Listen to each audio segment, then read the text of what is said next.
Welcome to the Hybrid Pioneer Series, DIF 91. We have a new pioneer, and this is a club, a special club in London. This is the only Polish club in the UK.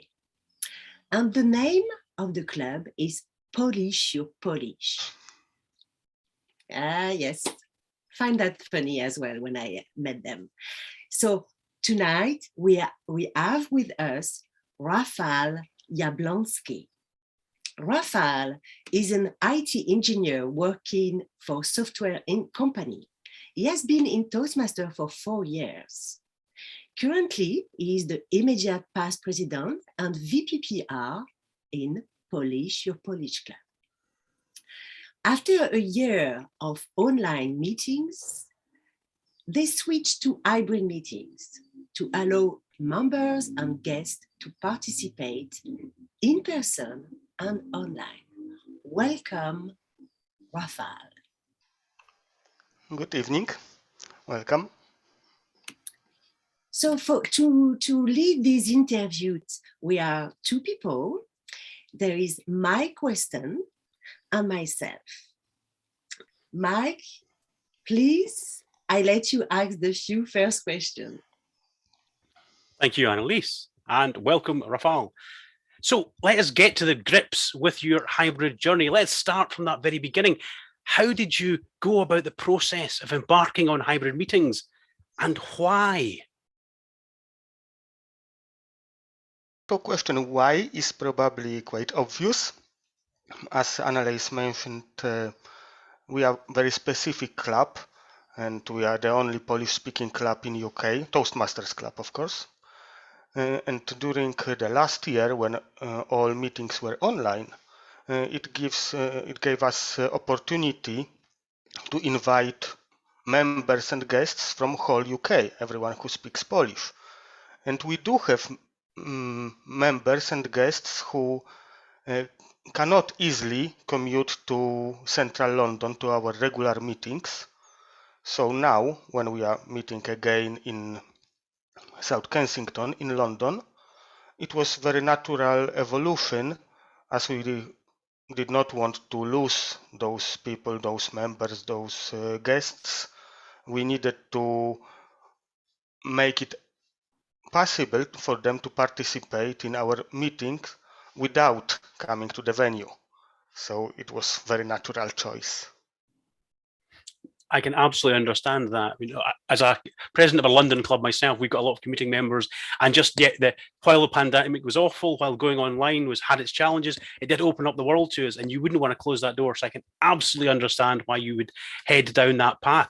But it's not without its challenges. So what was when you first got round to doing that first hybrid meeting, was it easier or was it more difficult than you thought, and why? We have taken quite a realistic approach.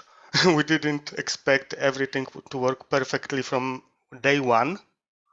And so we have taken all the experience taken from online meetings, all these microphones, cameras, and online presence to the venue, and tried to set it up for more people than one at a time. We have done kind of trial and error method, because it's quite difficult to predict, especially if we are talking about cameras and sound, how it will behave until we try. So yeah, we faced some minor problems, but nothing more than we expected. But I think minor problems are what Toastmasters are here for. You know, we're all here to be pushing ourselves out of our comfort zone, and I think we can all agree hybrid, regardless of your background, is pushing yourself out of a comfort zone. So not surprising there should be challenges along the way, but challenges I think that Toastmasters has risen to, and your club sounds like it is doing wonderful on that. So that's my first 2 questions. I will pass back to Annelise for the next 2 questions. Thank you, Mike. Rafal, you spoke to us about your experience of hybrid meetings and the reason why. Now, what in your view are the critical essentials to guarantee a successful Toastmaster hybrid meeting? the most important thing to organize hybrid meeting is will to do so, because everything else depends on it. Of course, there are some technical requirements, but a lot of them depends on venue we've got. There's some work that needs to be done, but it also is quite easy if we decide and want to do that. So, of course, there's some equipment like cameras, microphones, screen, speaker we may need, but most of it can be done by using mobile phones everyone is carrying in their pockets. So if we want to create or run hybrid meetings, I don't think there is anything more than we already have got. Of course, it can be improved, everything can be improved, but just to start is just to want to do it. So the energy, put your energy into willing to have a hybrid meeting and make the best of it. Absolutely. I know you have been running hybrid meeting for some times.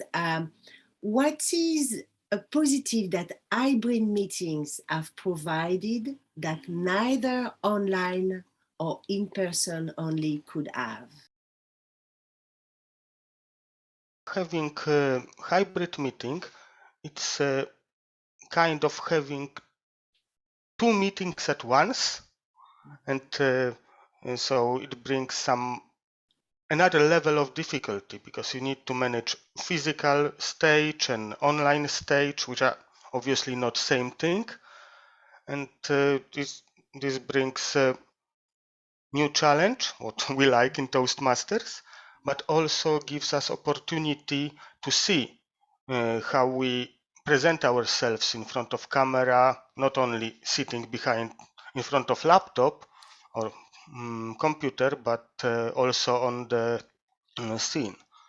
And obviously technology brings us other benefits, like it's much easier to record our speeches and our meetings when we've got recording device by design. Yeah. So yeah, it's a different experience, different from physical meeting, different from online meeting, and not the same as two meetings in the same time. Yeah. This is that's why we call it hybrid, probably. Absolutely. I remember visiting Polish many years, and you were recording speeches during the evening. I don't know if more recently you were doing that before we all switch on Zoom, but it's also about good practices in different clubs and so on. But yes, opportunity to learn something new and to see you in a different light. Absolutely. Great points. So, Mike, do you have other questions for Rafal? Thank you, Annelise. I do indeed. Rafal, you were talking about how these hybrid meetings are different from either online or in the room. And I'm sure we've got favorites over the last couple of years of where we've had great meetings, but these hybrids are all new experiences for us. So what is your best hybrid meeting experience so far? Best what we've got in our hybrid meetings is current state, where we can have any role handled by person in the venue or online without any significant downsides. What is quite difficult, because especially with roles like Toastmaster or Table Topic Master, which needs to manage effectively two stages, two audiences, and it's important to have good communication between all those places. So yeah, I think the best experience is that we achieved this level. Of course, there is always some lot of things to what can be improved, but currently we had several meetings where Toastmaster or Table Topic Master were online, and the meeting went as all of us would be in the same room. So I think this is great experience.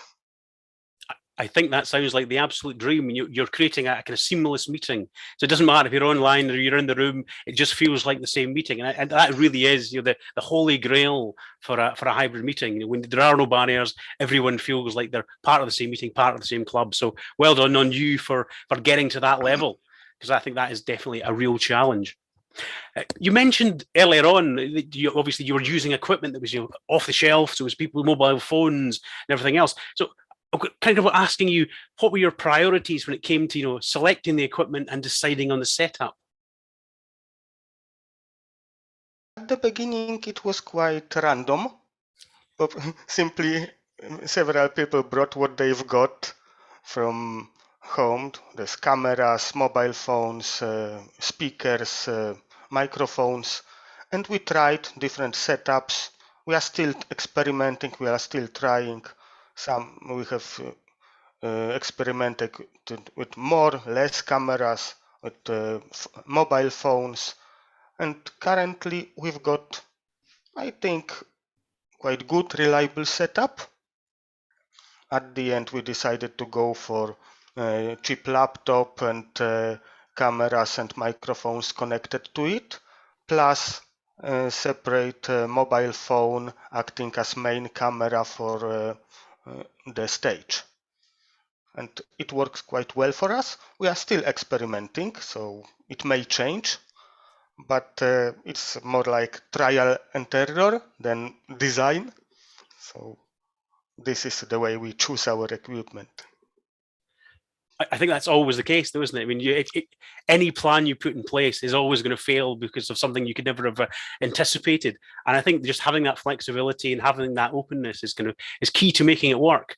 If you're too rigid, or if you invest too much money into something, you're never going to be able to have that flexibility. And it sounds like you've taken the most important first step with an open mind, and it meant that you've kind of moved forward and achieved what you wanted to. So that is an absolutely fantastic sort of a story, and something for everyone else out there across the district and even across the globe just to get stuck in and give it a go. So back to Annelise for a couple of more questions. Thank you, Mike. We spoke about equipment. We spoke about opportunities. Now, what transferable skills do you think our members can develop by running hybrid meetings? Last year changed how we handle our meetings, but it also have changed how we work, how many companies work. Now we are more or less back to office, back to normal life, but in many companies have decided to keep this remote working more or less a standard than exception. So as we all, at least probably most of us, in Toastmaster to learn skills which we can use outside of Toastmasters, not only on our meetings, I think it's important to be able to learn skills which we can use in those new situations where we've got online work, online meetings, where some people are in a conference room, some people are connecting remotely, some people are managing that, some people are setting it up, and all those skills need to be learned somewhere. And Toastmasters is a very good place for that, I think. Yes, definitely. And by participating with your members, everybody collaborating, bringing his own equipment, you are also learning to make something happen together. Yeah, absolutely. We spoke about the members, what they can gain, but regarding the committee, are there any extra demands that are put on the committee and the in-person attendees to run the meetings? Of course, there are a few more things that need to be set up as part of preparing the meeting, but we are preparing meeting in venues since beginning of Toastmasters, so just few more devices, few more things do not make much difference. Of course, there is quite significant difference when you are on the stage, because physical stage we've got in our venue is quite large, and what is visible on the camera is only part of it. So you need to remember that if you don't want to disappear from the audience online during your speech or your role in the meeting. So you need to learn where exactly is your stage you can use. This is probably most challenging part, but that was always part of the Toastmasters, where we need to control what we are doing on the stage and how we present ourselves. Yeah, as you say, yeah, now there is another dimension that we need to learn. So what is visible on the camera, depending on where you are, online or in person. Very good. So it seems like a great experience in Polish. I need to visit again soon. Anytime. I will let Mike ask you the last set of questions. Just a question before that, Rafal. Do you meet only in Polish or you meet also in English? We've got few meetings per year in English. Most of our meetings are in Polish, but of course all contests we've got in English, plus few more meetings, regular meetings we also handle in English. So okay, so there is no reason for somebody to not visit your club then. Yes, that's okay. Perfect. Okay, back to you, Mike. Thank you, Rafal. Thank you, Annelise. Rafal, so you've talked about the challenges of the past, getting the technology in and making that transition from online into hybrid. You've talked about the challenges of the present in the sense of knowing where your sightlines are and dealing with being on a camera and being on screen and knowing your stage area and how that has all changed. But thinking about the future, what do you see as the challenges going forward? Same challenge as we've got in this working from home world now, where it's so much easier to attend online than go to physical meeting or physical office at work. So we've got a lot of people who attend online because it takes long time to commute, or it's just last minute, they would not be able to be on time. But if we are online, we are losing quite significant part of the meeting. We haven't yet solved the problem of bringing it online. This is this social interaction we've got after meetings. We've got good pub just on lower ground floor of the same building. And I think that part of the after meeting is also very important. We haven't figured out how to connect it to our online audience yet. But I think in long run, losing this social interaction from the meetings will not bring anything good to anyone.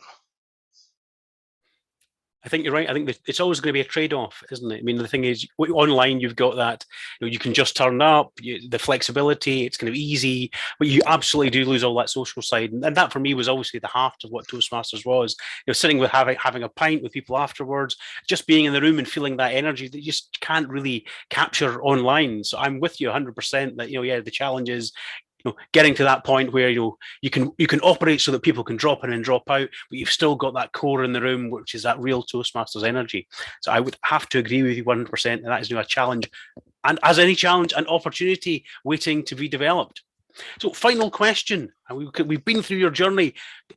We're looking forward into the great distance ahead of us. So what, in your opinion, is the best possible outlook now you would predict for Toastmasters hybrid meetings over the next year?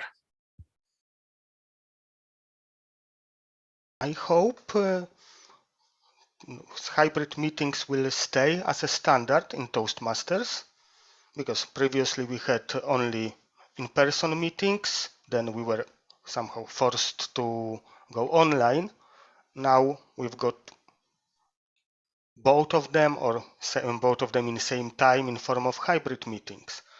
I think it's great form, gives us the best things from both worlds. So I hope these hybrid meetings will stay as standard in Toastmasters. Maybe even projects will be added to paths in pathways for organizing or participating in this or other form in those meetings. Maybe even a whole path dedicated to hybrid meetings and handling all this technological and online presence. So yeah, I hope it will stay with us. Thank you, Rafal. I think that is a fantastic vision of the future, and one I'm wholeheartedly behind. I think, this is a door that's been opened that we would be foolish to shut. I mean, none of us wanted to be pushed into online meetings. I hated online meetings, but thanks to Toastmasters, thanks to hybrid meetings, I've actually found a love for them. And as you say, there's skills that can be developed online that can be actually mashed together with the in-the-room experience to make something actually brand new. And Toastmasters has always been leading a charge, because I remember looking at the manuals 10 years ago, and it was all about things like doing television interviews and all sorts of things I would never have a chance to do back then. But now doors are open to me now because of the technology has got easier. But Toastmasters has always led. And I think the vision you've outlined there is exactly what Toastmasters has always done. See where the communication skills are needed and develop to actually make them as sharp and as useful and as powerful as possible. So I absolutely hope that vision comes true. So thank you for your time this evening, Rafal. It's been an absolute joy to speak to you. You've been given some fantastic responses, a lot to think about, and also coming from a specialized club. It was really great to get your experience, because again, it's sometimes there's so much normal clubs, there's so many kind of standard clubs. So it's great to see how it can be actually incredibly useful to a club that has a specific purpose and a specific objective. And I think you've made that very clear tonight. So I just want to say thanks again for your time, Rafal. Thank you to Annelise as well. If you're watching this, thank you for watching yet another D91 Hybrid Pioneers interview. If this hasn't got you excited and ready to pick up your own hybrid experience, and I don't know what will. I mean, we just keep giving you these fantastic people, these fantastic experiences. There should be nothing to stop you. You can do it with the basis of simple technology. You should do it because your members are probably interested in it. So just want to say cheerio for now, Rafal. Thank you very much. And thanks again, Annelise. Last question, Rafal. When do you meet? We meet every second and fourth Tuesday of every month. Yeah. In central London, South Kensington. What time? And of course online. At 7:30. Okay. Perfect. But also online, we've got details on our website and on our Facebook page. So you are welcome if you want to attend. Excellent. Thank you very much.